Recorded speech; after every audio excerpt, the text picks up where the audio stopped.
Class 7 NCERT book science chapter 3 fibre to fabric. Hello students, आज हम science का chapter 3 करेंगे, फाइबर टू फैब्रिक। ओके, जैसे कि बच्चों आपको पता है कि जो फाइबर्स होते हैं वो हमें किससे मिलते हैं? प्लांट से, जो कि नेचुरल फाइबर्स होते हैं, राइट। जैसे कि कॉटन हो गया, जूट हो गया, और हमें एनिमल से भी फाइबर्स मिलते हैं, ठीक है। जैसे fibres obtain from plants and wool and silk. अब जो एनिमल से मिलते हैं हमें, वो कौन से होते हैं? Wool and silk fibres obtain from animals, वो हमें मिलते हैं एनिमल से, ठीक है। अब जो हमें जो वूल मिलता है वो किससे मिलता है? शीप और याक से, ठीक है। उनके जो फ्लीस होते हैं, यानी उनके जो हेयर होते हैं, उनसे हमें मिलता है। और जो सिल्क फाइबर होता है वो हमें किससे मिलता है? कोकून से, right. Cocoons of the silk moth. Okay, तो बच्चों यहाँ पे आपसे पूछा गया है, do you know which part of the sheep's body yields fibres? Are you aware how these fibres are converted into the woollen yarn that we buy from the market to knit sweaters? यहाँ पे आपसे पूछा गया है कि sheep की body के कौन से पार्ट से आपको फाइबर मिलता है, ठीक है, मतलब वूल मिलता है। तो क्या आपको पता है कि क्या आप इस चीज से मतलब अवेयर हो, आप जानते हो इस चीज को कि फाइबर को किस तरीके से कन्वर्ट करा जाता है वुलन यार्न में, ठीक है, जिसको हम मार्केट से खरीदते हैं स्वेटर्स बनाने के लिए, ठीक है। और फिर आपसे यहाँ पे पूछा गया है, do you have any idea how silk fibres are made into silk which is woven into saris? अब क्या आप आपको इस बारे में जानकारी है कि जो सिल्क फाइबर है उससे कैसे सिल्क बनता है, जिससे कि साड़ियां बुनी जाती हैं या बनाई जाती हैं?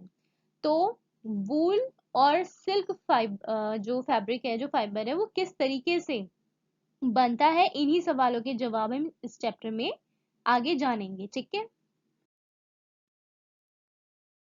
ओके, तो हमारे यहाँ पे फर्स्ट टॉपिक है वूल, ठीक है। ऊन के बारे में हम पहले पढ़ेंगे। Wool comes from sheep, goat, yak, and some other animals. These wool-yielding animals wear hair on their body. अब जो ऊन होती है वो शीप, गोट और याक और कुछ और एनिमल्स होते हैं, उनसे हमें मिलती है, ठीक है। इनकी बॉडी पर क्या होते हैं? हेयर होते हैं, ठीक है। अब क्या आप जानते हो कि इन एनिमल्स के बॉडी पर हेयर की जो मोटी परत होती है वो क्यों होती है? क्योंकि जो एयर होती है, जो हवा होती है, वो इनकी बॉडी पर जो बाल होते हैं उनमें ट्रैप कर लेते हैं हवा को, ठीक है। मतलब कि जो हवा है वो इन बालों में सिमट के रह जाती है, जिससे कि इनको इतनी ठंडी फील नहीं होती है, ठीक है। वो इनकी बॉडी को वार्मनेस देते हैं, जो इनके हेयर होते हैं वो इनकी बॉडी को वार्म मतलब गर्माहट देते हैं, जिससे कि वो अपना इनको ठंड नहीं लगती है और वो ठंडी को सरवाइव कर पाते हैं, ठीक है। और इन्हीं वूल से ही, जो वूल होती है वो हमें इन्हीं हेयरी फाइबर से मिलती है, ठीक है। और जो एयर होती है वो एक पुअर कंडक्टर ऑफ हीट होती है, ठीक है, जिसको आप अपने चैप्टर 4 में आगे पढ़ोगे। The hairy skin of the sheep has two type of fibers that form its fleece. अब जो hairy skin होती है sheep की, ठीक है, वो भी यहाँ पे दो टाइप की बताई गई है। कैसे? फर्स्ट होती है कोर्स बियर्ड हेयर, यानी कि जो थोड़े से हार्ड होते हैं, ठीक है। जैसे कि अब शीप है, शीप के में जो हेयर होते हैं उनकी भी एक तरीके से ना स्किन पे उनकी लेयर होती है, ठीक है, हेयर की। तो जो ऊपर वाला पार्ट होता है हेयर का उसे कोर्स बियर्ड हेयर कहेंगे, ठीक है, जो कि थोड़ा हार्ड होता है। फिर उसके बाद आते हैं soft under hair close to the skin, मतलब स्किन के अंदर के जो स्किन के बिल्कुल क्लोज वाले जो हेयर होते हैं, ठीक है, अंदर की साइड, वो सॉफ्ट होते हैं, ठीक है। तो ये दो टाइप्स के होते हैं इनकी जो हेयर स्किन होती है। फिर है the fine hair provide the fibres for making wool. अब इन्हीं फाइन हेयर से जो फाइबर है वूल वो बनाया जाता है, ठीक है। Some breeds of sheep possess only fine under hair. अब कुछ ऐसे ब्रीड्स हैं शीप की जो कि सिर्फ फाइन अंडर हेयर ही पोजेस करते हैं, ठीक है। अब आता है सिलेक्टिव ब्रीडिंग। अब सिलेक्टिव ब्रीडिंग होती क्या है? अब यहाँ पे क्या किया जाता है कि their parents are specially chosen to give birth to sheep which have only soft under hair. अब जो जैसे कि जो पशुपालन करते हैं, जो भेड़े पालते हैं, ठीक है, वो क्या करते हैं कि ऐसी शीप्स को सिलेक्ट करते हैं जिनके जिनमें मतलब कि फाइन हेयर ही होते हैं, ठीक है, मतलब सॉफ्ट अंडर हेयर होते हैं जिनके, उनको वो सिलेक्ट करते हैं ताकि उन दोनों के जो ऑफस्प्रिंग होगा, ठीक है, उनका जो भी बेबी होगा वो भी सॉफ्ट अंडर हेयर शीप ही होगा। तो इस तरह की सिलेक्ट पेरेंट्स की सिलेक्टिंग को क्या कहेंगे, सिलेक्टिव ब्रीडिंग, ठीक है। मतलब कि ऐसी शीप्स को फाइंड करना, उनको ढूंढना, और फिर उनकी जो ऑफ ताकि उनकी जो ऑफ स्प्रिंग होगी, उनका जो बेबी होगा वो भी सॉफ्ट अंडर हेयर का ही वाला शीप हो, ठीक है। तो इसको कहा जाता है selective breeding. Now animals that yield wool. अब यहाँ पर हम पढ़ेंगे उन एनिमल्स के बारे में जिनसे हमें वूल मिलती है, ठीक है। अब शीप की यानी भेड़ की जो नस्लें होती है, ब्रीड्स यानी के नस्ल, तो शीप की जो ब्रीड्स होती हैं वो हमारी कंट्री में अलग अलग पार्ट्स में अलग तरह की होती हैं, different parts of our country, ठीक है। अलग अलग तरह की हमें उनकी नस्ल मिलती है। The fleece of sheep is not the only source of wool. अब जो फ्लीस होते हैं शीप के, जो हेयर होते हैं, वही एक सिर्फ वही एक सोर्स नहीं है वूल का, ठीक है, वूल मिलने का।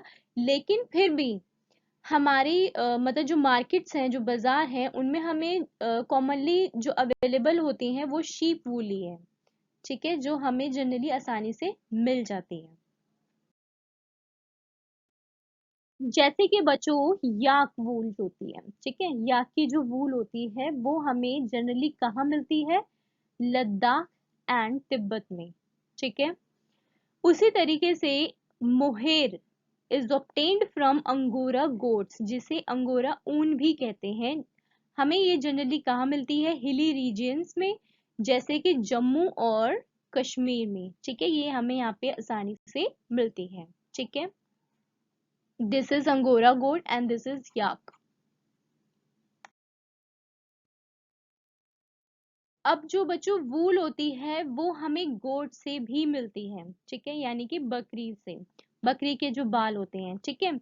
The under fur of Kashmiri goat is soft. अब कश्मीरी गोट जो होती है, ठीक है, उसके जो अंडर फर होते हैं, जो उसके स्किन के पास वाले जो फर बाल होते हैं, वो सॉफ्ट होते हैं।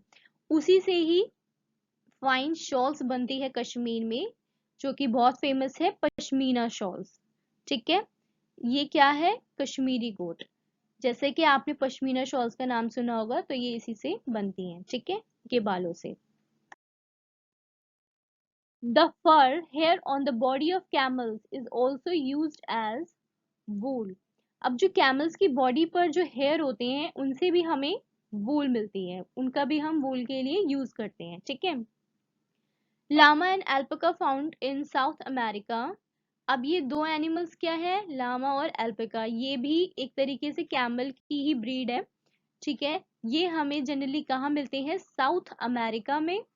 इनकी बॉडी पे जो हेयर होते हैं वो भी, उनसे हमें क्या मिलती है, वूल मिलती है, ठीक है।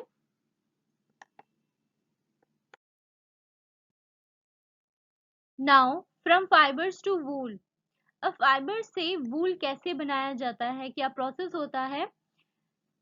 फॉर ऑब्टेनिंग वूल, वूल के लिए हम शीप को रेयर्ड करते हैं, मतलब भेड़ों को क्या किया जाता है, पाला जाता है, ठीक है, उनकी रेयरिंग की जाती है। Their hair is cut and processed into wool, फिर उसके बाद उनके जो हेयर होते हैं उनको कट करके जो वूल का जो पूरा प्रोसेस है वो किया जाता है, पूरी तरीके से वूल को तैयार किया जाता है फिर, ठीक है। सबसे पहले हम क्या करते हैं, वूल शीप को क्या करते हैं, उनकी रेयरिंग करते हैं, उनको पाला जाता है, एंड देन उनके बाल कट किए जाते हैं। फिर उसके बाद वूल के लिए उसका जो पूरा प्रोसेस होता है वो किया जाता है। अब वो पूरा प्रोसेस क्या है, किस तरीके से करते हैं, वो हम आगे पढ़ेंगे।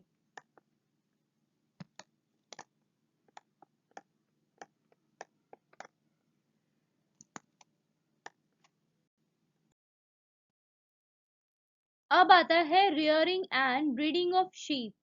If you travel to the hills in Jammu and Kashmir, Himachal Pradesh, Uttaranchal, Arunachal Pradesh and Sikkim, or the plains of Haryana, Punjab, Rajasthan, Gujarat, you can see shepherds taking their herds of sheep for grazing. अब shepherd's कौन होते हैं? जो कि चरवाहे होते हैं, है ना, जो कि इनको चराने के लिए ले जाते हैं, जो इनका पशुपालन करते हैं।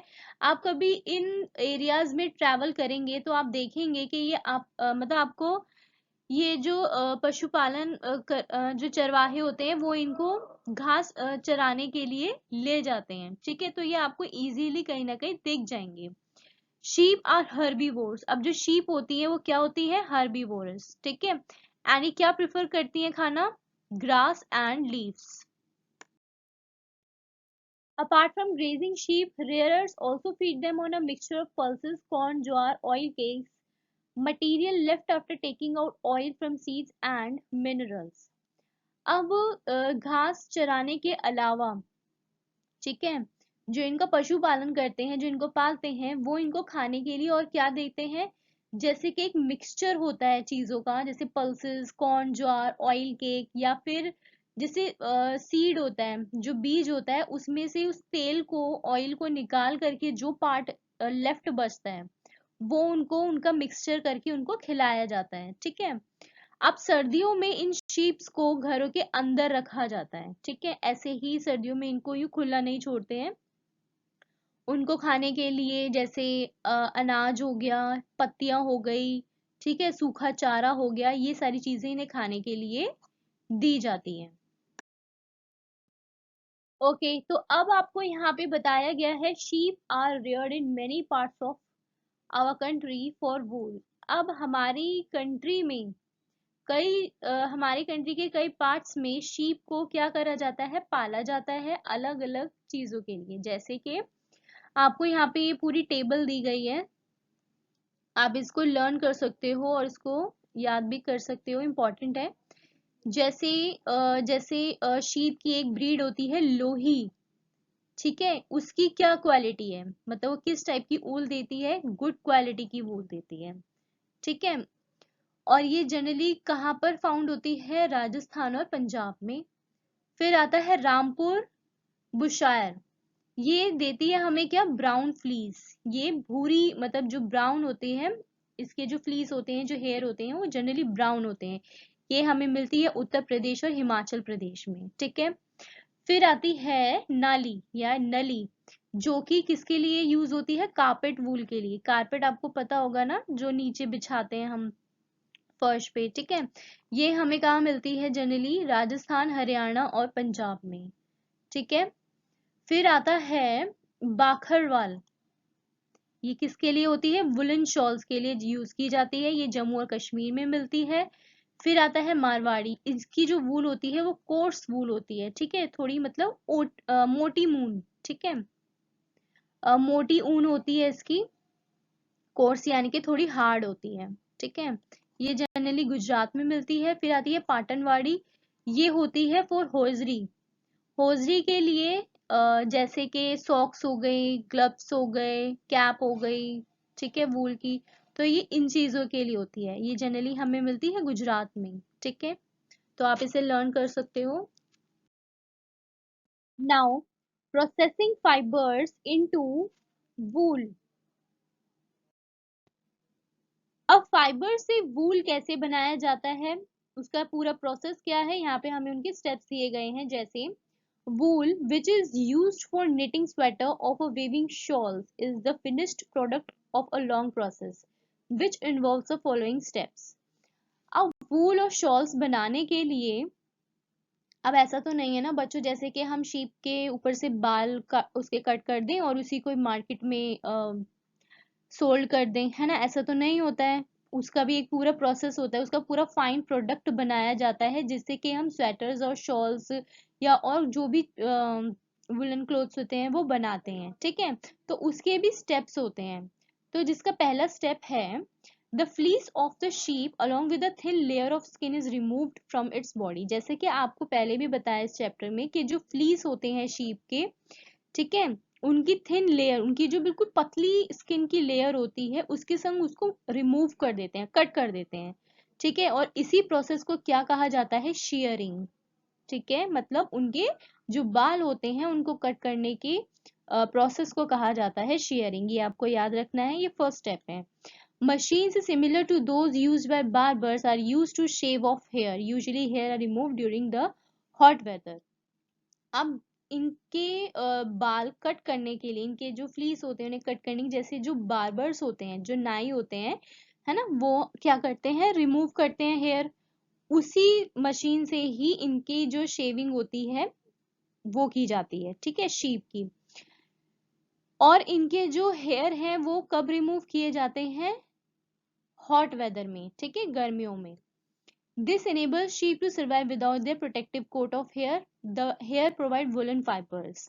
अब वो गर्मियों में ही क्यों किए जाते हैं रिमूव? क्योंकि वो सरवाइव कर पाए अब बिना अपने बाल। अब सर्दियों में हम उनके जो हेयर है उनको कट कर देंगे अगर, तो वो तो ठंडी में उनको नुकसान पहुंचेगा, है ना, क्योंकि उनके हेयर की वजह से ही, उनके फ्लीस की वजह से ही उनकी बॉडी में, जो उनके फ्लीस होते हैं उनकी बॉडी को क्या देते हैं? वार्मनेस देते हैं, है ना, गर्माहट देते हैं। लेकिन जब हम सर्दियों में करेंगे तो वो उनको उससे नुकसान होगा। इससे जनरली हॉट वेदर में उनके जो फ्लीस होते हैं वो रिमूव किए जाते हैं। ठीक है। Woollen fibres are then process to obtain woollen yarn.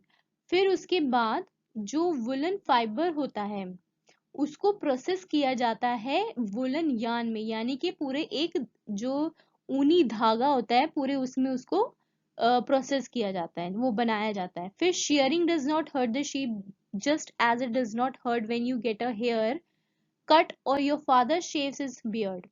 अब जो शेयरिंग की जाती है, जो बाल, उनके जो बाल होते हैं उनकी जो कटाई होती है उनके बालों की, वो उनको हर्ट नहीं करती, उनको नुकसान नहीं पहुंचता है उससे। जैसे कि जब आप अपने बाल कटवाते हो या फिर आपके जो फादर है वो शेव करते हैं, है ना, उनकी दाढ़ी शेव करते हैं, तो उनको नुकसान नहीं पहुंचता है। क्या आपको पता है ऐसा क्यों है?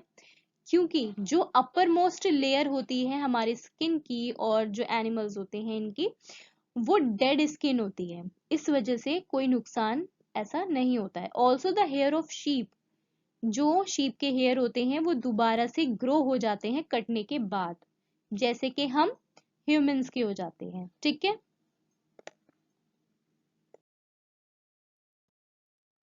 अब इसका सेकंड स्टेप क्या है?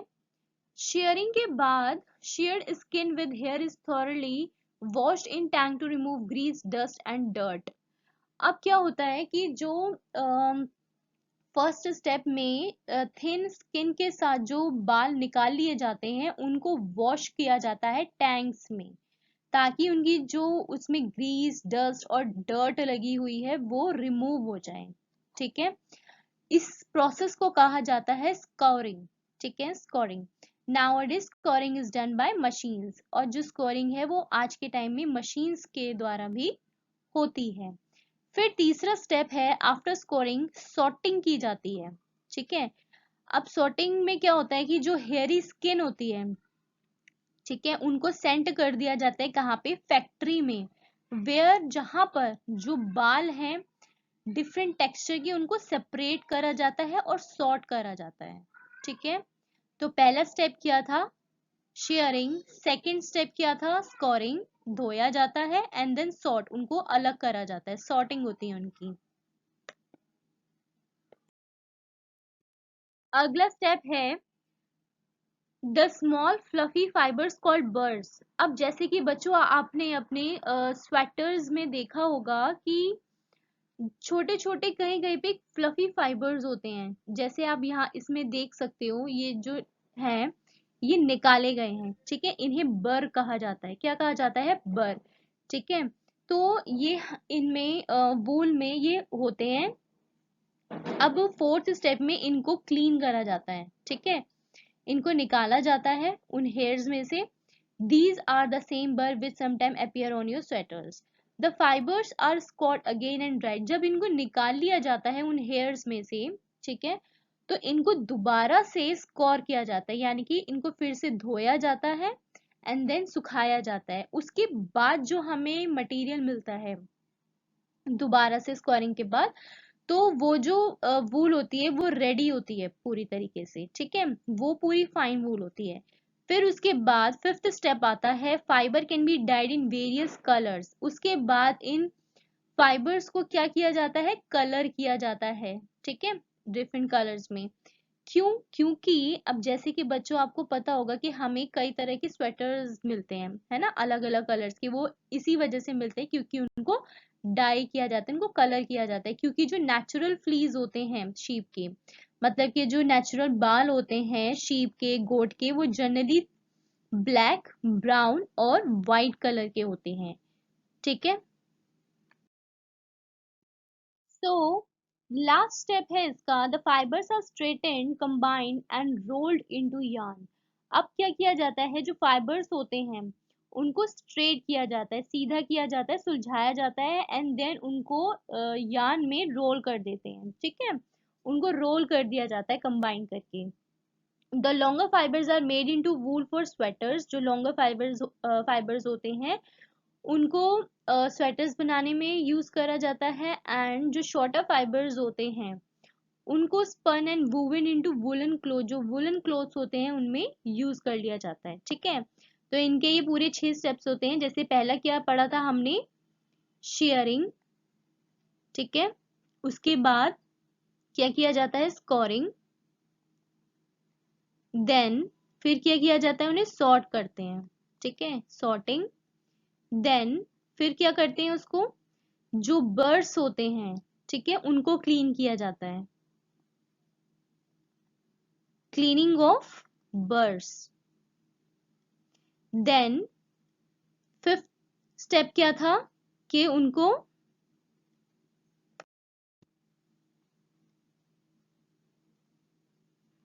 ठीक है, उनको डाई किया जाता है, कलर किया जाता है, एंड देन लास्ट क्या करा हमने कि उनको फिर यार्न में रोल कर देते हैं, रोलिंग होती है फिर उनकी, ठीक है। तो ये पूरे 6 स्टेप्स हैं, ये इंपॉर्टेंट है, आपको ये लर्न करना है। ओके तो यहाँ पे एक बारी और इस चीज को आप रिवाइज कर सकते हो। जैसे the process of fibre into wool can be represented as, जैसे पहला क्या होता है, शेयरिंग, ठीक है, जो हेयर होते हैं, जो फीस होते हैं वो कट किए जाते हैं। देन सेकंड उनकी स्कोरिंग होती है ना, उनको धोया जाता है, एंड देन थर्ड उनको सॉर्ट करा जाता है, यानी उनको अलग करा जाता है, ठीक है। देन उसके बाद क्या है, उनके जो बर्ड्स होते हैं उनके फ्लीज में उनको क्लीन करा जाता है, ठीक है। फिर उसके बाद क्या होता है, डाइंग, उनको डाई किया जाता है, ठीक है, डिफरेंट डिफरेंट कलर्स में। देन उसके बाद उनको रोल कर दिया जाता है, ठीक है, उनकी रोलिंग होती है। अब आता है ऑक्यूपेशनल हजार्ड। अब वूल इंडस्ट्री में बच्चों जो लोग काम करते हैं, ठीक है, उनकी जो जॉब होती है सॉर्टर्स की, वो बहुत ही रिस्की होती है, क्योंकि वो इन्फेक्टेड हो जाते हैं बैक्टीरिया से, ठीक है, एक बैक्टीरियम है जिसका नाम है एंथ्रेक्स, ठीक है, उनको ये बीमारी हो जाती है which causes a fatal blood disease, उनको ब्लड के उसमें डिजीज हो जाती है, ठीक है, ये सॉर्टर्स की डिजीज होती है। सच risk face by worker in any industry called occupational hazard, ठीक है। अब जो भी इंडस्ट्रीज में मतलब काम करते हैं फैक्ट्रीज में, ये उनको कहा जाता है ऑक्यूपेशनल हजार्ड, ठीक है। जैसे कि बच्चों आप इस इमेज में देख सकते हो, अब ये फैक्ट्री में काम कर रहे हैं, ठीक है, ऊन है, लेकिन जो इनके रेशे होते हैं, ठीक है, जो फाइबर्स होते हैं बहुत छोटे छोटे, जो रेशे होते हैं वो इनके सांस के संग अंदर चले जाते हैं, जो कि बहुत इन्फेक्टेड होते हैं, उनको इन्फेक्ट कर देते हैं, जिसकी वजह से उनको ब्लड डिजीज हो सकती है, ठीक है। तो यहाँ पे आपको यही बताया गया है। ओके अब वूल के बाद हमारा सेकंड टॉपिक है सिल्क, ठीक है। अब जो सिल्क होता है वो भी एनिमल फाइबर है, ठीक है, सिल्क फाइबर हमें किससे मिलते हैं, एनिमल फाइबर से, वो भी एनिमल से मिलते हैं, ठीक है। Silk worms spin the silk fibres. अब बच्चों जैसे आप इस इमेज में देख सकते हो, ये जो पूरा स्पिनिंग जैसा है ना, गोल गोल चक्र, इनमें बीच में आप देख सकते हो ये जो रखे हुए हैं, ये क्या है, ये सारे सिल्क वॉर्म है, ठीक है। इनको इस तरीके से क्या करा जाता है, इनकी रेयरिंग की जाती है, ठीक है। अब सिल्क वॉर्म से हमें क्या मिलता है, सिल्क फाइबर, ठीक है। अब सिल्क वॉर्म की रेयरिंग को, ठीक है, सिल्क वॉर्म से हमें सिल्क मिलता है और उनकी रेयरिंग को मतलब सिल्क वॉर्म को पालना, ठीक है, क्या कहलाता है? सेरीकल्चर। ठीक है, अब हम सिल्क के बारे में और ज्यादा डिटेल में जानें इससे पहले हम जानेंगे कि सिल्क की डिस्कवरी कैसे हुई है। ठीक है, discovery of silk. Okay, the exact time of discovery of silk is perhaps unknown. अब यहाँ पे इसमें बच्चों आपको बॉक्स में ये बताया गया है कि जो सिल्क की डिस्कवरी है कि वो कब फाउंड हुई, किसे मिली, ठीक है, कैसे मिली, इसके बारे में एक्चुअल में किसी को पता तो इतना नहीं है। ठीक है, लेकिन कहा जाता है कि एक ओल्ड चाइनीज लेजेंड थे जिनका नाम था हुआंग टी। ठीक है, उनके गार्डन में एक मलबेरी ट्री था। ठीक है, मलबेरी किसका ट्री होता है? मलबेरी होता है शहतूत का। ठीक है, तो उन्होंने उनके गार्डन में जो मलबेरी ट्री था, उन्होंने अपनी वाइफ सी लुंगची से कहा कि वो जाए और जाकर के देखे कि आखिर जो उस ट्री मलबेरी ट्री की जो लीव्स हैं वो खराब क्यों हो रही हैं, डैमेज क्यों हो रही हैं। उन्होंने ये फाइंड आउट करने को उनको कहा। तो जब उनकी वाइफ गार्डन में गई ना, उन्होंने क्या देखा कि उन मलबेरी ट्रीज की लीव्स पर जो सिल्क वॉर्म है ना, मतलब कि जो वॉर्म्स हैं वो उनकी पत्तियों को खा रहे हैं। ठीक है, तो ये चीज उन्होंने देखी और उन्होंने ये भी देखा कि वो अपने आसपास एक शाइनी कोकून भी मतलब बना सकते हैं। ठीक है, अपने मतलब चारों ओर वो कोकून को बुन लेते हैं। तभी उन्होंने एक्सीडेंटली क्या हुआ कि उन एक कोकून उनके कप के चाय मतलब चाय के कप में गिर गया। ठीक है, जिससे कि जो डेलिकेट थ्रेड्स थे वो अलग हो गए कोकून से। ठीक है, मतलब उसका जो धागे थे चमकदार वो ऊपर आ गए, उनका जो गुच्छा था वो अलग हो गया कोकून से। ठीक है, तो इसी तरीके से कहा जाता है कि शायद उनको इस बारे में पता चला, उन्होंने इस चीज को समझा एंड देन जो सिल्क इंडस्ट्री है वो सबसे पहले कहाँ पर शुरू हुई? चाइना में। और उन्होंने मतलब जो सिल्क होता है वो बहुत ही ज्यादा शाइनिंग, बहुत ही ज्यादा सॉफ्ट एक तरीके से फाइबर होता है। ठीक है, तो इस वजह से वो नहीं चाहते थे कि किसी और कंट्री को इसके बारे में पता चले, तो कई 100 वर्षों तक उन्होंने इस चीज को छुपाने की कोशिश भी करी। लेकिन बाद में जो ट्रेडर्स थे और ट्रैवलर्स थे उन्होंने सिल्क को इंट्रोड्यूस करा दूसरी कंट्रीज में। अब जो व्यापारी थे वो जिस रूट से उन्होंने ट्रेवल करा था आज भी उसको सिल्क रूट कहा जाता है। ठीक है, ओके, तो अब हम यहाँ पे पढ़ेंगे life history of silk moth. ठीक है, अब यहाँ पे हम जानेंगे कि किस तरीके से हमें सिल्क फाइबर मिलता है और जो सिल्क है उनका जो पूरा लाइफ है वो कैसे होती है। ठीक है, क्या क्या उसमें स्टेजेस आते हैं। Female silk moth lays eggs from which hatch larvae which are called caterpillars or silkworm। अब जो फीमेल सिल्क मोथ होती है वो क्या देती है? एग्स देती है। ठीक है, और वो एक टाइम में मतलब कई सारे एग्स देती है। ठीक है, फिर जब वो एग्स हैच होते हैं, ठीक है, जब वो मतलब टूटते हैं उनसे जब वो बाहर आता है तो क्या आता है? लार्वा। ठीक है, उस लार्वा को हम क्या कहते हैं? कैटरपिलर या फिर सिल्क वॉर्म। ठीक है, दे ग्रो, फिर वो धीरे धीरे साइज में ग्रो यानी बढ़ने शुरू हो जाते हैं। ठीक है, when the caterpillar is ready to enter the next stage of its life history, फिर उसके बाद जब वो धीरे धीरे बढ़ना शुरू हो जाते हैं तो वो अपनी लाइफ की अगली यानी दूसरी स्टेज में जाने के लिए वो रेडी हो जाते हैं, जिसको कहा जाता है क्या? प्यूपा। ठीक है, it first weaves a net to hold itself. अब वो अपने चारों तरफ एक नेट बनाते हैं। ठीक है, मतलब कि एक जाल जैसा बुनते हैं वो। ठीक है, अपने चारों तरफ। Then it swings its head from side to side in the form of the figure of 8। अब जब वो जाल बुनते हैं तो वो किस तरीके से बुनते हैं? 8 की शेप में, जैसे 8 होता है ना उस तरीके से वो अपने चारों तरफ इस तरीके से जो जाल है वो बुनते रहते हैं। ठीक है, during these movements of head, अब इस तरह की जो मूवमेंट होती है उनके हेड की, उनके सर की, द कैटरपिलर सेक्रेट्स फाइबर। जो कैटरपिलर होती है वो सेक्रेट करती है किसको? फाइबर को। ठीक है, made of a protein which harden on exposure to air and become silk fibre. अब जब वो सेक्रेट करती है कैटरपिलर फाइबर को, तो वो बेसिकली क्या होता है, प्रोटीन होता है, ठीक है, जो कि हवा के कांटेक्ट में आके, ठीक है, हवा के कांटेक्ट में आके वो हार्डन हो जाता है एंड देन वो क्या बन जाता है, सिल्क फाइबर बन जाता है।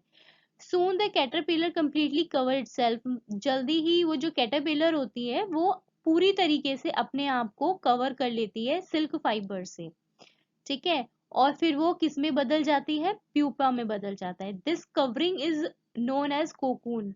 अब जिस चीज से वो अपने आप को कवर कर लेते हैं, ये देखो आप इस फिगर में, जिस तरीके से वो अपने आप को कवर कर लेते हैं उसको कहा जाता है cocoon. The further development of the pupa into moth continues inside the cocoon. अब उस कोकून के अंदर जो कन्वर्ट हो रहा होता है, ठीक है, मतलब जो ग्रो हो रहा होता है वो क्या होता है, मोथ में, ठीक है, कोकून डेवलप हो जाता है किसमें, मोथ में, ठीक है। Silk fibres are used for weaving silk cloth. अब सिल्क फाइबर जब हमें मिल जाता है तो वो किस यूज किया जाता है, सिल्क के क्लोथ में, ठीक है, सिल्क क्लोथ बनाए जाते हैं उससे।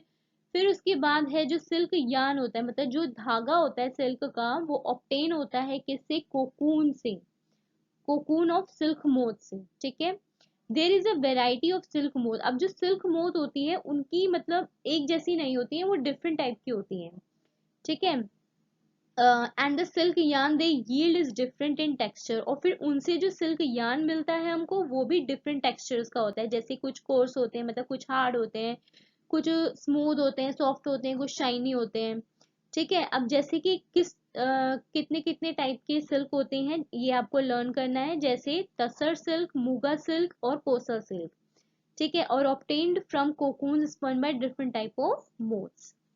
The most common silk moth is, सबसे कॉमन सिल्क मोथ कौन सी है, मलबेरी सिल्क मोथ, ठीक है, ये आपको याद रखना है, सबसे कॉमन है मलबेरी सिल्क मोथ, ठीक है।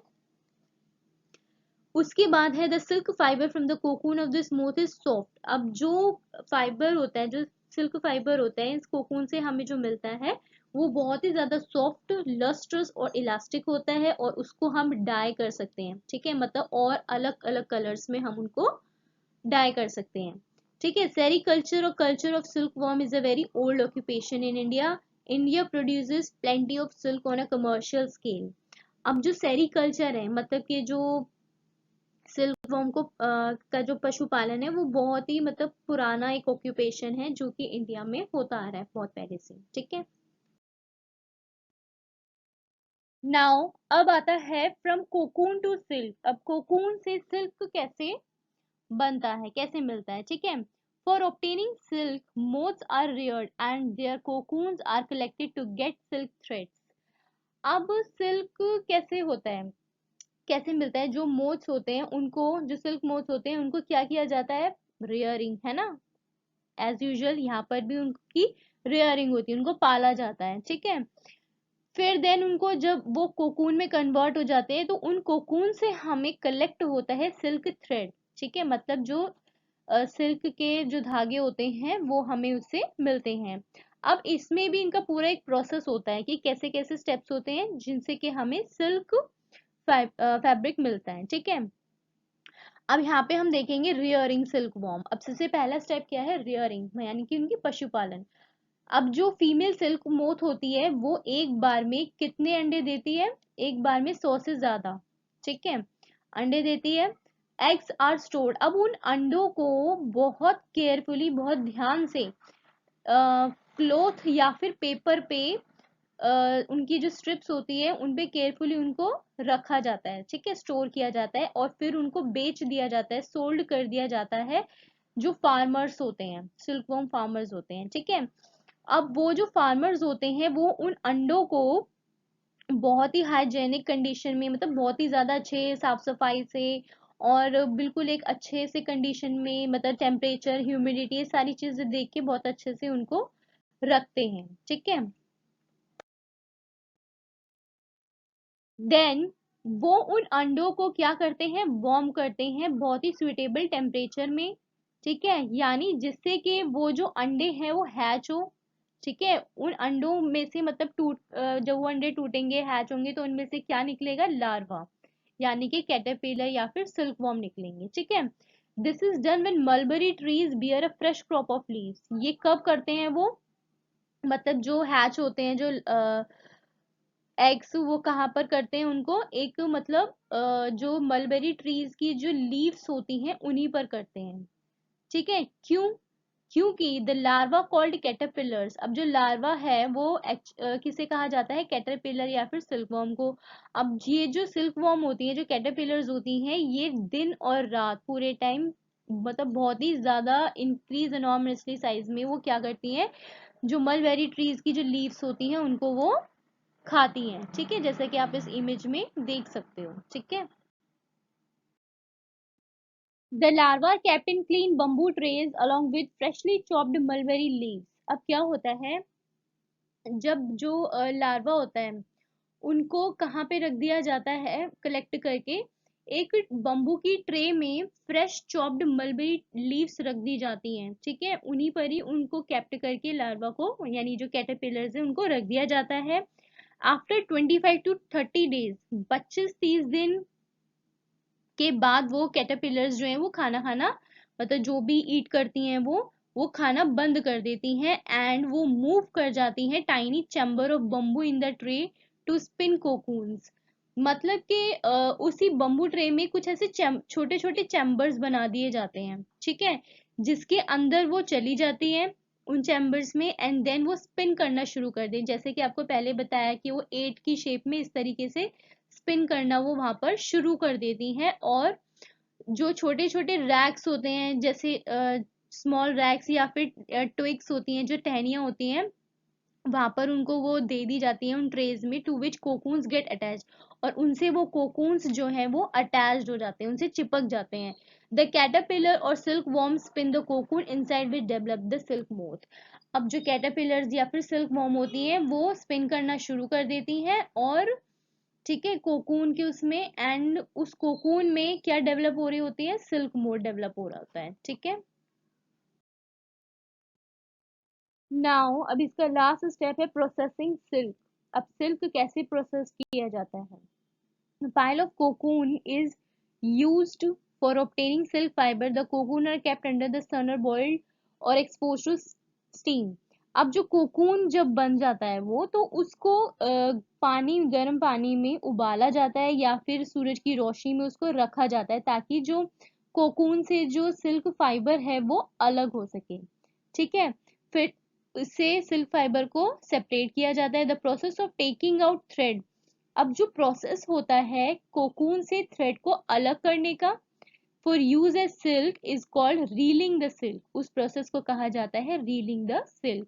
Railing is done in special machines which unwind the thread or fiber of silk from cocoon. Silk fiber are then spun into silk thread which are woven into silk cloth by weavers, ठीक है। जैसे कि आप इस image में देख सकते हो कि कोकून में से, ठीक है, जब वो सिल्क जो फाइबर होता है वो थोड़ा अलग आ जाता है उससे निकल के, तो इस तरीके से उसको अलग करा जाता है, ठीक है। अलग करने के बाद देन उसको वुवन किया जाता है सिल्क क्लॉथ में, ठीक है। तो यहाँ पे आपका ये चैप्टर खत्म होता है, जिसमें आपने पढ़ा फाइबर टू फैब्रिक किस तरीके से किया जाता है, वूल का और सिल्क का, ठीक है। Do like share and subscribe and keep watching, thank you.